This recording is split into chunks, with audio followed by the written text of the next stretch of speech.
ரெகுலராக சரி அந்தோனியார் கோயிலுக்கு போயிட்டு வரலாம் அப்படின்னு சொல்லிட்டு நானும் எங்கள் மாமாவும் போயிட்டுருக்கோம். கோவை புளியங்குளம் வந்து அந்தோனியார் வந்து ரொம்ப விசேஷம். அது ஏற்கனவே அந்த வீடியோ வந்து நான் என்னோடய சேனலில் வந்து போட்டிருப்பேன், நிறைய பேர் பார்த்துருப்பீங்க. இது பார்த்திங்கன்னா பிள்ளையார் கோயில் இந்த சைடில் இருக்கிறது.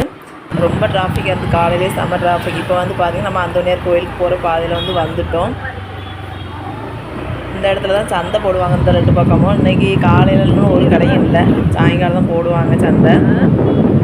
சரி அப்படியே 2 சந்தை வாங்கிட்டு பார்த்தா ஒன்றும் வாங்க முடியல, சந்தை கடை இல்லை, எந்த கடையுமே இல்லை. கோயிலுக்குள்ளே வந்தேன். இப்போ தான் திருவிழா வந்து முடிஞ்சிருக்கு பார்த்துடுங்க. ஜூன் 2ஆம் தேதி ஆரம்பித்து 14ஆம் தேதி முடிஞ்சிருக்கு. எங்களால் வர முடியல. ஆனால் ஒரு டைம் வந்து நான் வந்து பார்த்திங்கன்னா திருவிழாவோட கொடியேற்றம் வந்து போட்டிருப்பேன் இந்த என்னுடைய சேனலில். நிறைய பார்த்துருப்பீங்க கண்டிப்பாக. எப்படியும் பார்க்காதவங்க சர்ச் பண்ணி பாருங்கள். இந்த கோயிலில் பார்த்திங்கன்னா ரொம்ப விசேஷம். கோவை புளியங்குளம் அந்தோனியார் கோயில் வந்து பார்த்துடுங்க.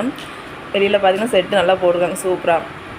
ஏன்னா இப்போ அங்கங்கே மழை பெஞ்சிட்ருக்குல, அதனால் பக்தர்களுக்கு எந்த ஒரு இடையூறு இருக்கக்கூடாது, நல்லா சமையல் பண்ணுங்க. எப்போவுமே இங்கே பார்த்திங்கன்னா நல்லாவே இருக்கும் கோயிலில் வந்து திருவிழா வந்து. இந்த வருஷம் பார்க்க கொடுத்து வைக்கல, நெக்ஸ்ட் இயர் பார்க்கலாம் கண்டிப்பாக. நானும் எங்கள் மாமா அப்படியே கோயிலவே கும்பிட்டுட்டு ஃபாதர்கிட்ட ஆசீர்வாதம் அப்படியே வீடு திரும்பிட்டோம். பாய்.